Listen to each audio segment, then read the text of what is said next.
Far too often these days, we throw around the words masterpiece and genius. Sometimes I think we've lost the meaning of that. But with this movie, I believe this is a masterpiece about a genius. I cannot believe how important, how significant, how just damn fun, weird, and engaging Maestro turned out to be. My name is EJ Marino, and welcome to Flickering Myth. In this video, we will be discussing the brand new Netflix film coming very soon, starring and directed by Bradley Cooper. We are going to discuss Maestro. It's two, darling. Two. It's two. While I certainly think this movie is a masterpiece, that's by no meaning it's saying it's a perfect film. That's part of the masterpiece. That's part of the artful quality. This movie is chaotic, a bit over the top, but it's so personal, so well made. I am very impressed by director Bradley Cooper. I like Bradley Cooper as the actor. I mean, Rocket Raccoon has kept me through those MCU movies that sometimes they're worst, and I'm like, oh, but Rocket Raccoon's here. So I often think that this is an artist that we aren't even fully understanding his full potential. Bradley Cooper is so talented in front of the camera, and we got to see a little taste of his talents behind the camera with A Star is Born from a couple years ago. One of my favorite films of that year. Such a strong film, and I think, he really proved himself.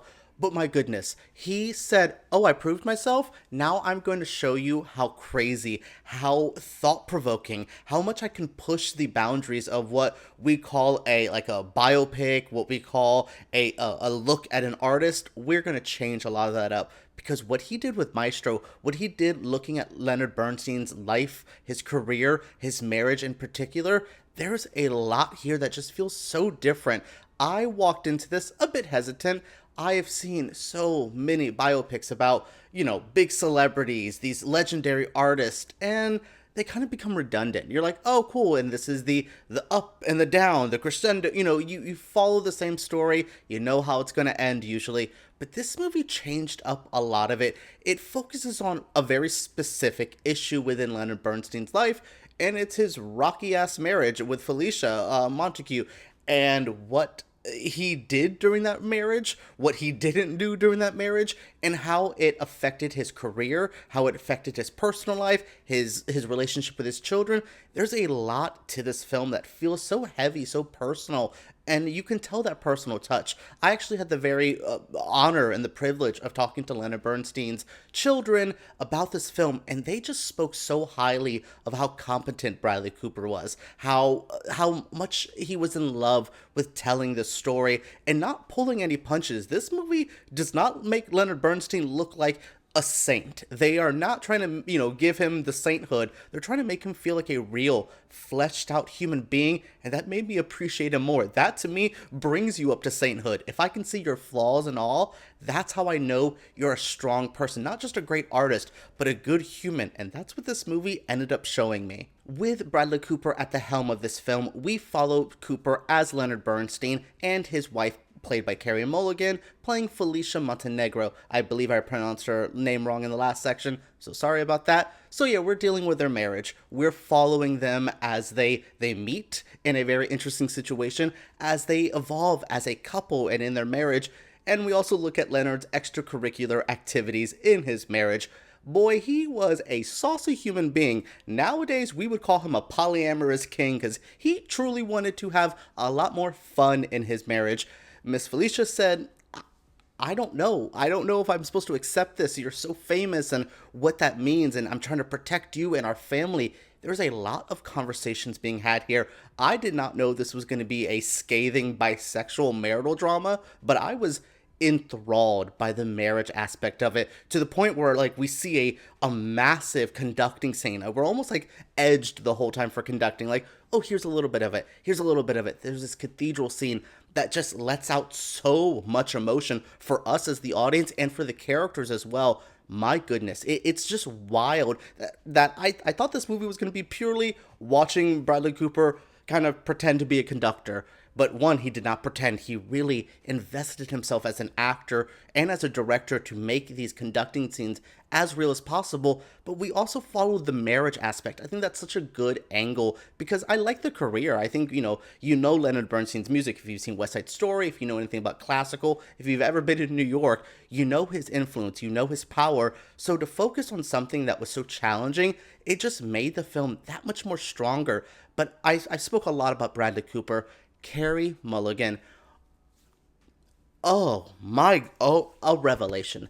A revelation. Holy smokes. She eats this movie up. Every scene that they give her, she said, baby, I know what I'm doing. There is such pointed lines where I felt she was yelling at me about things. Like, I was like, oh, you feel her emotion, and we follow her story, and I love that. I think she is such a powerful actress, and to me, I think she's the lead character. I know it's Maestro, it's about, Leonard Bernstein so much, but Mrs. Maestro, like this woman who was a key figure. It's that one saying, behind every great man, there's an even greater woman.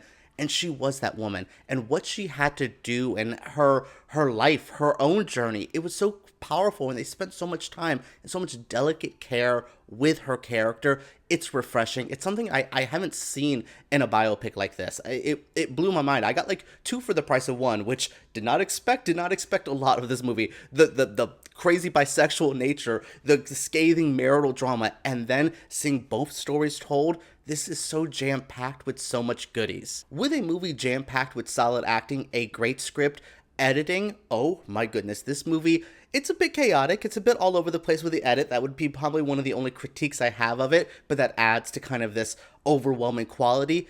My goodness, the rest of the team of this movie, art department, the sound team, I mean, the PAs on set. Applause to craft services for this movie. It just feels so special, and it just feels like everyone was on top of it. The period accurate clothing that also helped guide you through. One of the other things in the edit is they don't really tell you timeline. You can kind of follow the timeline if you know historical things. You definitely have to be a Leonard Bernstein fan to really fully get a lot from the story, but also the timeline is a bit crazy, so you have to follow it with the production design and the costumes. When you're in the 70s, you feel the 70s. When you're in the 60s, and then when we hit the 80s, you understand by what we're looking at. That art department, my goodness, I got to speak with the production designer and the costume designer. You guys can check it out up there.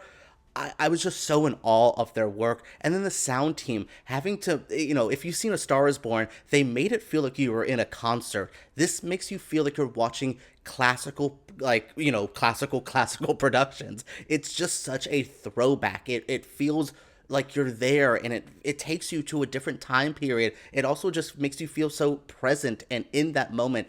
Oh my goodness, the sound. I was lucky to see it in the Dolby Atmos at the Lincoln Center. I saw it at the North American premiere, and sound traveled. Like, the one in the movie one time, my whole audience applauded, but it sounded like applause was coming because just the way sound traveled, the way you would hear conversations that are happening behind people, behind you, they played with sound so well. It's just really nice to see cinematography, art direction, sound, all of these people. I mean, the cinematography. Goodness, the black and white looked so great. Oh, the blacks were black, the whites were whites. It's just the color, even with the absence of color, you felt it. It's just such an impressive thing to see everyone. And it seems like I said with the Bernstein family, it seems like all of them knew Bradley Cooper was the amazing captain of the ship. Wow, what a special film this is. It's not going to be one of my personal favorites because, again, not like my personal jam, but if I'm looking at like the best films of this year, this would highly rank among them. It's a artist being an artist, talking about an artist. We rarely get movies that feel that this in sync, that this smart, this driven, and I'm so happy I got the chance to see it. All right, everyone, that is it from my review of Maestro, coming very soon to Netflix. We have like a half November, half December release. You know how Netflix is with award season. We'll get a small theatrical run, and then it will show up on the streaming. For more information about the release, check it out in that bio down below. but wow, I had a lot of great things to say about this film. One of the strongest movies I've seen all year. What did you think of my review? Check out more reviews if you subscribe. Make sure you guys give us a thumbs up. And I really want you guys to comment down below. Do you like Leonard Bernstein? Do you know more about his personal life? Because I walked in not knowing a lot, and I walked away just amazed. Share your thoughts down below, all that jazz, and I cannot wait to talk about Maestro with you all.